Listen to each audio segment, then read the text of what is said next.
10 বছর লাগতো। রাইট। ইন্ডিয়ানরা তো সুযোগ নিচ্ছে, ইন্ডিয়ানরা খুশি হয়ে আমাদের কাছে আসে নাই, সুযোগ নিচ্ছে। ওদের কাছে 1 কোটির লোক ঢুকে গেছে, 80% তো মালাউন হিন্দু, সেগুলির বিরুদ্ধে ফেরত পাঠাইছে না। আমাদের খাতিরে আসছে নাকি তারা? না, খাতিরে আসলে তাহলে তারা প্রথম দিকে আসলো না কেন, ডিক্লেয়ার করে না কেন? একটা প্রশ্ন হচ্ছে, যেটা আমরা ইতিহাস ঘেটে জানলাম, যে সিরাজুল আলম খানের সাথে আমি জানি না কিভাবে নেন এটা, তাজউদ্দিন আমাদের একটা দ্বন্দ্ব ছিল, এটা কি আসলে সত্যি কিনা? না, তাজউদ্দিন ভাইয়ের সাথে দ্বন্দ্ব ছিল না কারোই। দ্বন্দ্ব বলতে তোমরা যেটা বুঝো, এরকম দ্বন্দ্ব কারোই মত ছিল না। পার্থক্য থাকতে পারে। মত পার্থক্য তো তোমার সাথে আমারও আছে। কি বলতে? এটা জনশ্রুতি যে না, তাজউদ্দিন আহমেদ চেয়েছে বাংলাদেশ স্বাধীন হোক, এটা একটা ভাষ্য আর কি। আর সিরাজুল আলম খান গং তারা চেয়েছে পাকিস্তান ভাগ হোক, রয়ের প্রেসক্রিপশনে। এটা তো ডিফারেন্স অফ ওপিনিয়ন হয়ে যেতে পারে, আপনার সাথে আমার Right. ডিফারেন্স অফ ওপিনিয়ন হবে। Right. কারণ ওইটা যদি হয় যে আমরা একা একা যুদ্ধ করে পাকিস্তানকে হারাবো, তাহলে 10 বছর লাগতো। রাইট। ইন্ডিয়ানরা তো সুযোগ নিচ্ছে, ইন্ডিয়ানরা খুশি হয়ে আমাদের কাছে আসে নাই, সুযোগ নিচ্ছে। ওদের কাছে 1 কোটির লোক ঢুকে গেছে, 80% তো মালাউন হিন্দু, সেগুলির বিরুদ্ধে ফেরত পাঠাইছে না। আমাদের খাতিরে আসছে নাকি তারা? না, খাতিরে আসলে তাহলে তারা প্রথম দিকে আসলো না কেন, ডিক্লেয়ার করে না কেন? নভেম্বরে এসে ডিক্লেয়ার করে কেন, যখন মুক্তিযোদ্ধারা সারা দেশটাকে দখল করে নিয়ে ফেলাইছে প্রায়।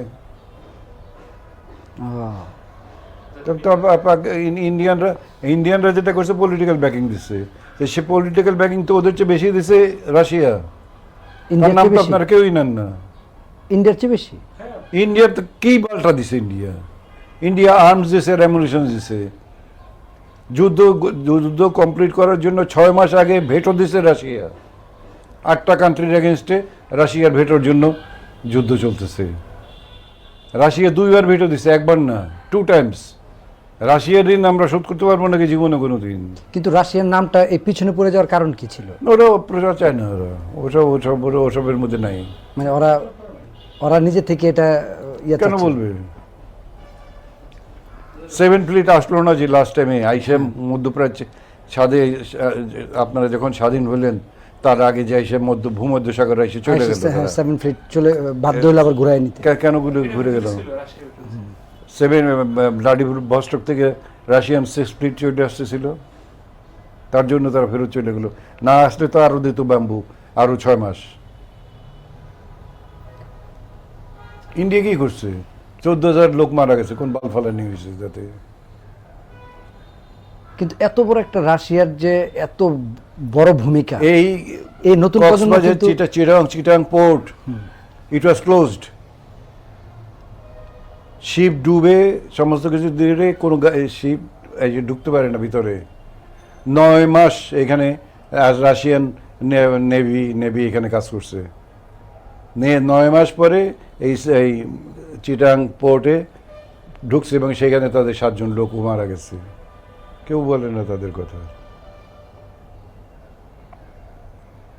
না, এটা তো খুব আশ্চর্যের বিষয় যে নতুন প্রজন্মের কিন্তু এটা পুরো একটা অধ্যায়, অজানা অধ্যায়। হ্যাঁ, তারা আমরা জানি যে রাশিয়া একটা ভূমিকা ছিল, কি ভূমিকা ছিল, কিন্তু এখন আপনার কাছে শুনে যেটা বুঝলাম যে এখানে বড় একটা ভাইটাল রোল প্লে করছে তারা। ভাইটাল মানে কি?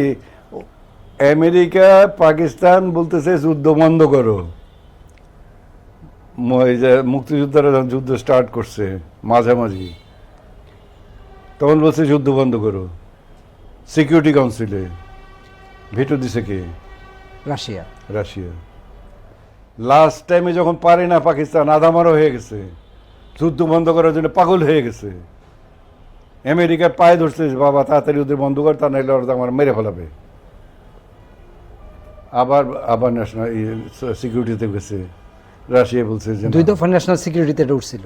হ্যাঁ, রাশিয়া ভেটো দিচ্ছে, আবার সেকেন্ড ভেটো, যে না এখন যুদ্ধ বন্ধ হবে না, যুদ্ধ চলবে।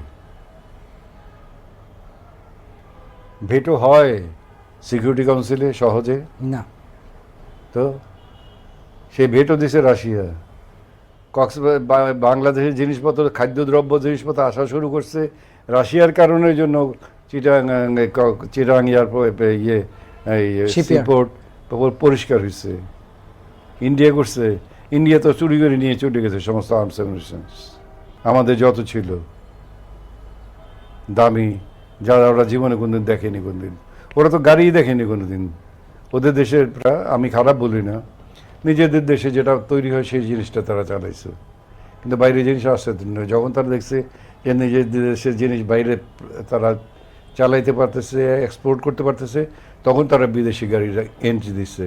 তারা তো অনেক ন্যাশনালিস্ট আমাদের চেয়ে। আমরা তো কুত্তার বাচ্চা, ইন্ডিয়ানরা আমাদের চেয়ে অনেক হাজার হাজার গুণে ভালো। আমি তো তাদের শ্রদ্ধা করি।